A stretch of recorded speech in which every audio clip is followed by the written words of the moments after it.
السلام علیکم دوستو، آج جو وظیفہ ہم آپ کی خدمت میں لے کر حاضر ہوئے ہیں، یہ وظیفہ تمام مشکلات، تمام پریشانیوں اور تمام مصیبتوں سے نجات دلانے کا وظیفہ ہے۔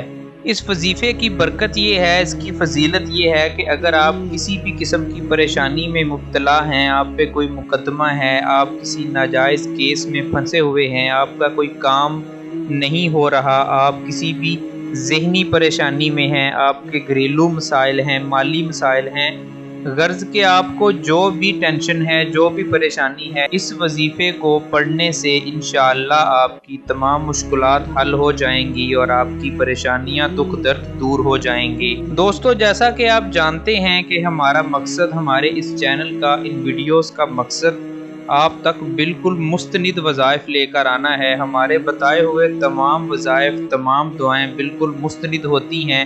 اسی لیے ہم نے ایک ایسا سلسلہ شروع کیا ہے کہ ہم آپ تک جو بھی وظیفہ لے کے آتے ہیں، اس وظیفے کے متعلق آپ کو ایک سچا واقعہ پہلے سناتے ہیں، یعنی کہ اس وظیفے کی اہمیت کو اجاگر کرنے کے لیے، آپ کو اس وظیفے کی فضیلت بتانے کے لیے ہم اس وظیفے سے جڑا ہوا ایک واقعہ پہلے آپ کو سناتے ہیں۔ آج بھی جو وظیفہ ہم آپ کو لے کر آئے ہیں، اس کے ساتھ بھی ایک بہت اچھا، بہت بڑا واقعہ جڑا ہوا ہے۔ آئیے پہلے وہ واقعہ سنتے ہیں اور اس کے بعد ہم جانیں گے کہ وہ وظیفہ کیا ہے اور اس کو کس طرح کرنا ہے۔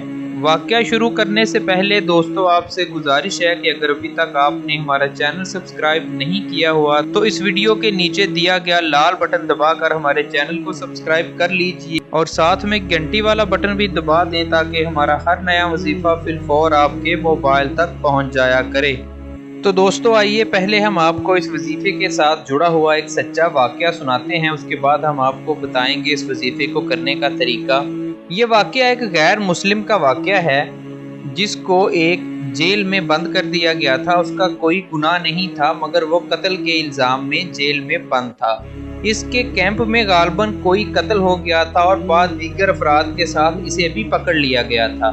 اسے تو یقین تھا کہ اس کا اس قتل کے ساتھ کوئی تعلق نہیں ہے، مگر وہ دوسروں کو اس بات کا یقین کیسے دلاتا؟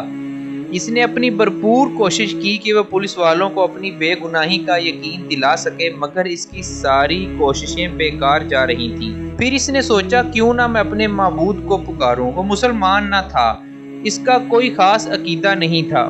اس نے تھوڑی دیر کچھ سوچا اور پھر حضرت عیسیٰ علیہ السلام کو پکارنا شروع کر دیا، ان سے مدد مانگی کہ وہ رہا ہو جائے۔ کتنے ہی دن گزر گئے، اس کی فریاد پوری نہ ہوئی۔ پھر اس نے موسیٰ علیہ السلام کو پکارا مگر وہ جیل ہی میں رہا۔ تو پھر اس نے بتوں کے نام کی دہائی دی، مختلف دیوتاؤں کو پکارتا رہا مگر اس کی ساری دعائیں رد ہو گئیں۔ وہ بہت پریشان تھا اور چپکے روتا رہا۔ ایک دن اس کے دل میں خیال آیا، میں نے تو سارے معبود آزما لیے ہیں، اب کیوں نہ میں مسلمانوں کے رب کو پکاروں، اس سے مدد طلب کروں، شاید کہ میری بات سنی جائے اور میں رہا ہو جاؤں۔ پھر اس نے اپنے ہاتھوں کو آسمان کی طرف بلند کیا اور اپنی زبان میں کچھ کلمات کہے۔ ان کلمات کو کہنے کے بعد اس نے اللہ تعالیٰ سے مخاطب ہو کر کہا، اے مسلمانوں کے رب، میں نے سارے دروازے کھٹکھٹا لیے ہیں، سارے ہی دروازے بند ملے ہیں۔